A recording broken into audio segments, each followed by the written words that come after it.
Wherever you go, whatever you do, throw a little at it. Omax, Vest and Briefs. Rajaram, காவல்துறை தான் இங்கே பிரச்சனைக்கு விரல் நீட்டப்படுது. குற்றச்சாட்டு யாரை நோக்கி கடைசியில் விரல் நீளுகிறதுனா காவல்துறை. என்ன சொல்கிறார் பத்மநாபன்?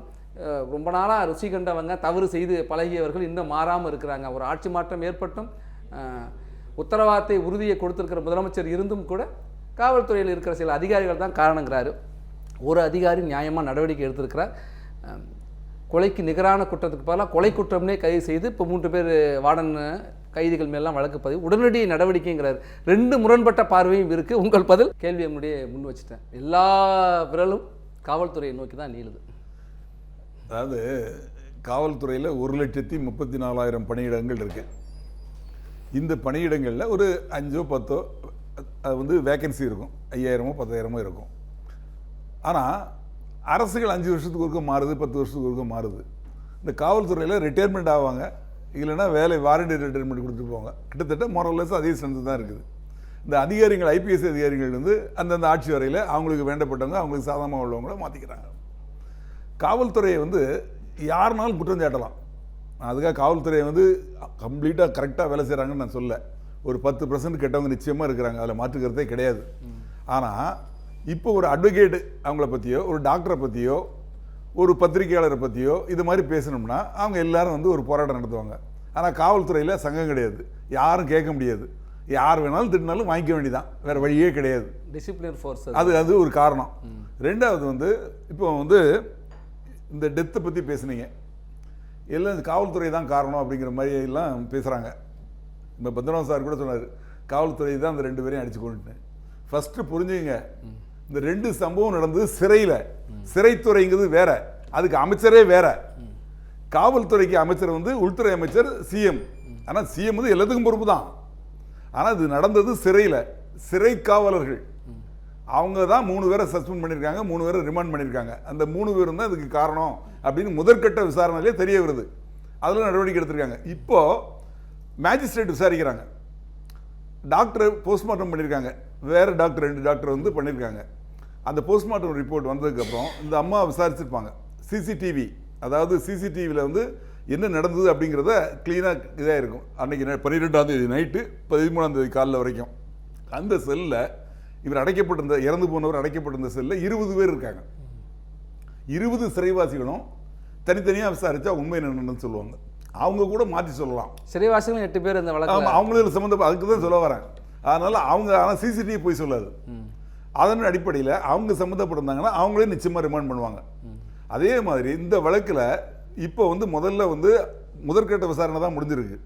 இந்த 2 மாதத்துக்குள்ளே அவங்க மேஜிஸ்ட்ரேட் ரிப்போர்ட் கொடுக்கணும். காவல்துறையிலும் பேரல் இன்வெஸ்டிகேஷன் நடக்குது, அதில் தான் அவங்களை அரெஸ்ட் பண்ணியிருக்காங்க.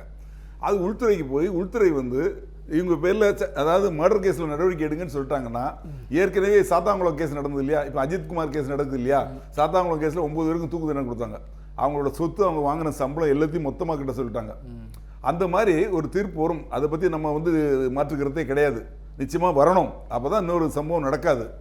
ஆனால் இந்த விஷயத்தில் இவங்க சிறைத்துறையை சேர்ந்தவங்க சம்மந்தப்பட்டிருக்காங்கன்னு தெரிய வருது முதற்கட்ட விசாரணையில். இதில் பார்க்க வேண்டிய விஷயம் எனக்கு மனசில் தோணுது சொல்கிறேன். சிறைத்துறையில் மொத்தம் கிட்டத்தட்ட 4000 பேர் தான் இருக்காங்க அந்த தமிழ்நாடு முழுக்கும். அவங்களுக்கு வந்து பிரச்சனைகள் நிறைய இருக்குது. என்ன பிரச்சனைகள்னால், இப்போ அதனால் இவங்க செஞ்சது நியாயமான நான் இங்கே பேசலை. அவங்களுக்கு ப்ரொமோஷனே கிடையாது. 20 வருஷம் ஆனாலும் அவங்க காவலில் தான். அவங்க வந்து ப்ரொமோஷன் ஆகணும் அப்படின்னா ரிட்டையர்ட் ஆகல கூட நிறைய பேர் அப்படியே ரிட்டையர்ட் ஆகிடுறாங்க. ஏன்னா வேகன்சி இல்லை, அடுத்த போஸ்ட்டுக்கு போகல, வேகன்சி இல்லை. ரெண்டாவது காவலர் அப்படின்னா அங்கே வந்து வார்டன் 2 பேரும் ஒரே ஈக்குவல். ஆனால் சம்பளம் பார்த்தீங்கன்னா பேசிக், இவங்க பேசிக் வேறு, அவங்க பேசிக் வேறு. இது சப் இன்ஸ்பெக்டர், அங்கே வந்து அசிஸ்டன்ட் ஜெயிலர், அந்த 2 பேருக்கும் சம்பளம்னா சரியில்லை. இந்த மாதிரி பிரச்சனை. அது மட்டும் இல்லை, ஸ்ட்ரென்த்து கம்மியாக இருக்கனால ஒரே ஆள் 2 டியூட்டி ஒரு நாளைக்கு பார்க்கக்கூடிய சூழ்நிலை இருக்குது. இந்த மாதிரி சூழ்நிலையில் இந்த சம்பவத்தை நியாயப்படுத்தி நான் பேசவே இல்லை. அது குறித்து இவங்க அந்த பின்னணி குறித்து விசாரிக்கணும், அவங்களுக்கு என்ன பிரச்சனை இருக்குது அப்படிங்கிறத பார்க்கணும். சிறைத்துறைக்கு அமைச்சர் இருக்காங்க, அதுக்கு ஒரு கமிட்டி போட்டு அதை பார்க்கணும். இந்த வழக்கை பொறுத்தவரை தவறு யார் செய்திருந்தாலும் அவங்க மேலே நடவடிக்கணும். சிறைவாசிகளாக இருந்தாலும் சரி, இவங்க இந்த 3 பேர் தான் சம்மந்தப்பட்டிருக்காங்களா, மேற்கொண்டு வேறு யாரும் சம்மந்தப்பட்டிருக்காங்களா அப்படிங்கிற முறையில் நடவடிக்கை எடுக்கணும். இந்த நடவடிக்கைகள் வந்து பிற்காலத்தில் இன்னொரு உயிர் போகக்கூடாது. இப்போ 2 உயிர் போயிருக்கு. இந்த 2 உயிரும் போனது வந்து இவங்க ஒரு பயங்கரமான குற்றவாளி, ஒரு 10 கொலை பண்ணியிருக்காங்க, இல்லை இன்டர்நேஷ்னல்லேருந்து வெளியே வந்து இது பவுடர் கொண்டு வந்திருக்காங்க, போதை பவுடர் கடத்திருக்காங்க கிடையாது. வெறும் குட்கா, அந்த குட்காவை 200 கிராம் வச்சுருந்தவர் தான். தவறு தான். ஆனால் அவர் இப்படி இறக்கிறதுக்கு என்ன காரணம் அப்படிங்கிறதையும் பார்க்கணும். அதே மாதிரி இன்னொரு விஷயமும் நான் கேள்விப்பட்டேன், அது எந்த அளவுக்கு உண்மைன்னு தெரியல. அவர் வந்து மது போதைக்கு அடிமையானவர். யாரு? அந்த இறந்து போனவர். அதனால அவர் மது இல்லாதனால, கிடைக்காதனால அதுக்காக கத்தி ஆர்ப்பாட்டம் பண்ணி இடிச்சுக்கிட்டு முட்டிக்கிட்டு அதை மாதிரிலாம் பண்ணார். அதை வந்து இவங்க உள்ள காவலர்கள் போய் அவங்கள வந்து இது மாதிரி பண்ணக்கூடாது அப்படின்னு சொல்லி வான் பண்ணாங்க. கூட இருந்த சிறைவாசிகள் அவர் கையை வந்து அங்க இருக்க அவர் வச்சிருக்க துண்டை வச்சே கெட்டி போட்டாங்க அப்படின்லாம் சொல்றாங்க. இதுக்கு வந்து நான் வந்து எந்த இதுவும் கிடையாது. உடற்கூறாய்வுல 19 இடத்துல இன்ஜுரி இருக்கு. உடற்கூறாய்வுல இன்ஜுரி இருக்கு. அந்த இன்ஜுரி எப்படி ஏற்பட்டது அப்படிங்கறது அங்க இருக்க சிசிடிவி சொல்லும். அது சொல்லையில உங்களுக்கு உண்மை என்னன்னு தெரிய வரும். அதுக்காக நான் வந்து யாருக்கும் சப்போர்ட் பண்ணி பேசல. உண்மை என்னங்கிறது விசாரித்து இவங்க மேல தவறு இருக்கனால தான் சஸ்பெண்ட் பண்ணிருக்காங்க. தவறு இருக்கனால தான் அவங்களை அரெஸ்ட் பண்ணிருக்காங்க. அதனால அது வந்து இல்லைன்னு நான் சொல்ல.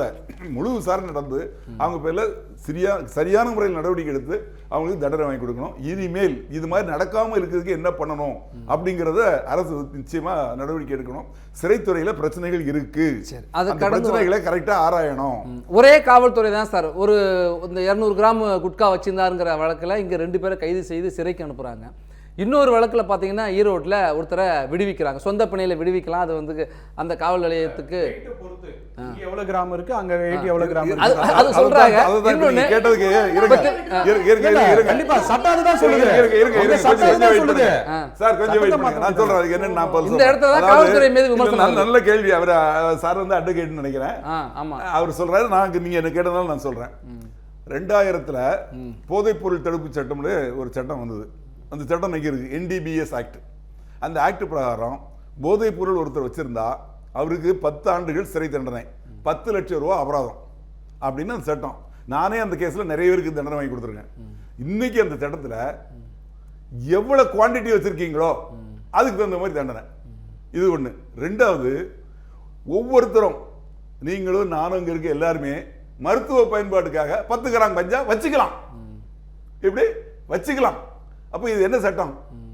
அந்த மாதிரி இப்ப நீங்க சொன்னீங்க இல்லையா, அதுல நடந்ததா அப்படிங்கிறது எனக்கு தெரியாது. ஆனா சட்டத்துல ஓட்டை இருக்குங்கிறத உங்களுக்கு சொல்றேன். திருத்துறைப்பூண்டியில மனைவியை காணுன்னு ஒருத்தர் புகார் கொடுக்க போறாரு, அலைக்கழிச்சிட்டாங்க அப்படின்னு சொல்றாங்க.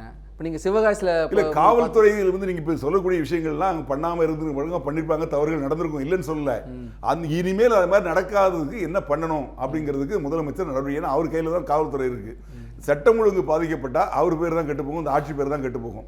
அதை மனசுல கொண்டு என்ன சமாச்சாரம், காவல்துறையில ஏன் இதை மாதிரி நடந்துக்கிறாங்க, இதை மாதிரி நடந்துக்கிறவங்களுக்கு என்ன தண்டனை கொடுக்கணும், இது மாதிரி நடக்காம இருக்கிறதுக்கு என்ன பண்ணணும் அப்படிங்கிறதுக்கு ஒரு குழு போட்டு ஆராய்ஞ்சு தகுந்த நடவடிக்கை எடுத்தாலுடைய. ஏற்கனவே காவல்துறை கமிஷன் ரிப்போர்ட் கொடுத்திருக்காங்க, கடந்த ஆட்சியிலேயே கொடுத்தாங்க. அந்த கமிஷன்ங்கிறது அது என்னன்னா, எப்போ அவங்களுக்கு ப்ரொமோஷன் கொடுக்க, அவங்களோட குறைகள் என்ன குறைகள்னா, ப்ரொமோஷன் கொடுக்கல, சம்பளத்தை ஜாஸ்தி கொடுக்கல, அது மாதிரி ஸ்ட்ரென்த்தை ஜாஸ்தி பண்ணல அப்படிங்கிறது. இப்ப இந்த விஷயங்கள் வந்து உளவியல் ரீதியே என்ன பிரச்சனைகள் இருக்கு. இப்ப வந்து கொரோனா டயத்துல எல்லாரும் வீட்டுல இருந்தோம், ஆனா காவலர்கள்லாம் ரோட்ல இருந்தாங்க. அவங்க வீட்டுக்குள்ளேயே போக முடியாது. சோறு சாப்பிட்டா கூட வீட்டுக்கு வெளியே இருந்து கேட்டு அங்க இருந்து தட்டுல வச்சு வெளியே தர்றாங்க. வெளியே சாப்பிட்டுட்டு அப்படியே ட்ரெஸ்ஸை மாத்திட்டு நாங்களும் இருந்தோம். அந்த பத்திரிகை தெரியும், அதே தானே. அதே மாதிரி தூய்மை பணியாளர்கள் இது மாதிரி இவங்கெல்லாம் கஷ்டப்பட்டாங்க. அப்படி கஷ்டப்படுறப்போ காவல்துறைக்கு இதை விட அதிகமான ப்ரெஷர் ஜாஸ்தி வரும். அதனால அவங்களுக்கு பிரச்சனைகள் வரும். காவல்துறை அதுக்காக நான் வந்து சப்போர்ட் பண்ணி பேசுறேன்னு நினைக்காதீங்க. காவல்துறையில 10% கெட்டவங்க இருக்காங்க, அவங்க மேல நடவடிக்கை எடுங்க. காவல்துறையை நல்ல துறையா, அதாவது இப்ப நீங்க எதிர்பார்க்குறீங்கல்ல இந்த மாதிரி இருக்கணும்னு, அதை மாதிரி உருவாக்குங்க. நிச்சயமா உருவாக்கணும். அப்படி உருவாக்கினாதான் தொடர்ந்து பேசலாம். காவல்துறையில சீர்திருத்தம் வேண்டும் ரொம்ப நாளா சொல்லிட்டு இருக்காங்க சார். நீங்க இந்த ஒர்க் ப்ரெஷர் எல்லாமே சொல்றீங்க, நடவடிக்கை ஒரு பக்கம் எடுத்துக்கிட்டு தான் இருக்கிறாங்க. வேறு ஏதாவது ஒரு நிர்பந்தத்துக்கு ஆளாகிறாங்களே எந்த ஆட்சி நடந்தது? ஏன்னா அதிகாரிகள் நிரந்தரமானவர்கள், ஆட்சியாளர்கள் மாறுவாங்க, அவர்கள் தான் அரசை நடத்துறாங்க. அதாவது உளவுத்துறைன்னு ஒன்று இருக்கு. அந்த உளவுத்துறையை வச்சு இன்னைக்கு ஆட்சிக்கு வந்திருக்கவங்க அவங்க கட்சியில எத்தனை கெட்டவங்க இருக்காங்க அப்படின்னு ஒரு லிஸ்ட் எடுத்து அவங்கள அந்த கட்சியை விட்டு நீக்கினாலே அவங்களுக்கு இந்த அவப்பேர் வராது. அவங்கள வந்து கண்ட்ரோல் பண்ணாம மற்றவங்களை கண்ட்ரோல் பண்ண போகையில இப்போ சொல்றாங்க அங்க நடந்தது இங்க நடந்ததுன்னு சொல்றாங்க. அதை வந்து உண்மையா இல்லையாங்கிறது அவரு உளவுத்துறை மூலமா தெரியும்.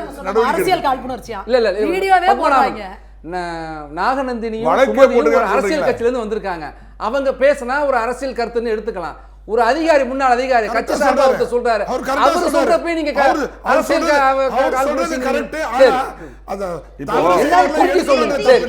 அதாவது இவங்க இப்படிதான் பிராண்ட் அடிப்பாங்க எல்லா பக்கமும்.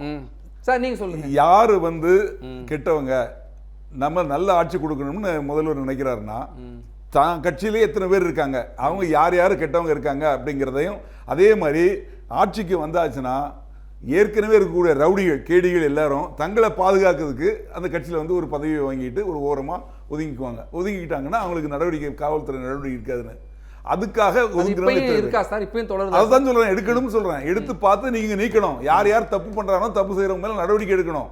முன்னாடி வந்து பாருங்க, கொஞ்ச நாளைக்கு முன்னாடி நான் எந்த ஆட்சி அந்த ஆட்சிலாம் சொல்லல, ஏதாவது ஒரு வழக்கில் ஒருத்தர் சம்பந்தப்பட்டார்னா அந்த கட்சியின் அடிப்படை உறுப்பினர்ல இருந்து நீக்கப்பட்டார் அப்படின்னு வரும். அது மாதிரி இப்ப எதுவுமே வர காணாம. அப்போ தவறு செய்யலையா அவங்க?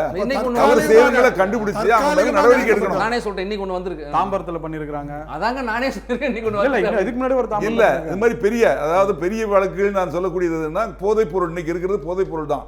போதைப் பொருளோட மாட்டினவங்க, இந்த கட்சியை சேர்ந்தவங்க அப்படிங்கிற இருக்கிறப்போ அவங்க எல்லாம் கடுமையாக நடவடிக்கை. அது மாதிரி ரவுடிகள், பொதுமக்களுக்கு பாதுகாப்பு இல்லாம பெண்களுக்கு எதிரான குற்றங்கள் ஈடுபடக்கூடியவங்க, இவங்க மேலாம் என்ன விஷயம் நடக்குது அப்படிங்கிறத பார்த்து அது சரியான முறையில் நடவடிக்கை எடுத்தாதான் இதெல்லாம் ஒரு கட்டுக்கு வரும். அந்த கட்டுக்குள்ள வந்தாதான் சட்டம் ஒழுங்கு ஒரு கட்டுக்குள்ள வரும். அதே மாதிரி காவல்துறையும் சிறைத்துறைக்கும் என்ன பிரச்சனை இருக்குங்கிறத விசாரிக்க ஒரு கமிட்டி போட்டு அதை கரெக்டாக கண்டுபிடிச்சு சரி பண்ணாதான் இந்த ரெண்டு துறையும் சரியான முறையில் இயங்கும். காவல்துறையோட ஒவ்வொரு நடவடிக்கையும் எல்லாரும் பார்க்குறாங்க. இந்த ரெண்டு துறைகளுடைய சீர்திருத்தத்திற்கும் ஒரு ஒரு ஆய்வு காலத்தின் தேவையா இருக்குங்க. நிச்சயமா பேசலாம். அது தவறு செய்வர்கள் மேல, பெண்களுக்கு எதிரான குற்றங்கள், போதைப் பொருள் குற்றங்கள், இது மாதிரி பண்ணக்கூடியவங்க மேல, லஞ்சம் வாங்கி வழக்குகள் நிறுவனங்கள் மேல இந்த வழக்குகளை நடத்தி நீதிமன்றம் மூலமா தண்டனை வாங்கி. தமிழ் ஜனம் சேனலை சப்ஸ்கிரைப் பண்ணாம பார்த்துட்டு இருந்தீங்கன்னா மறக்காம சப்ஸ்கிரைப் பண்ணிடுங்க.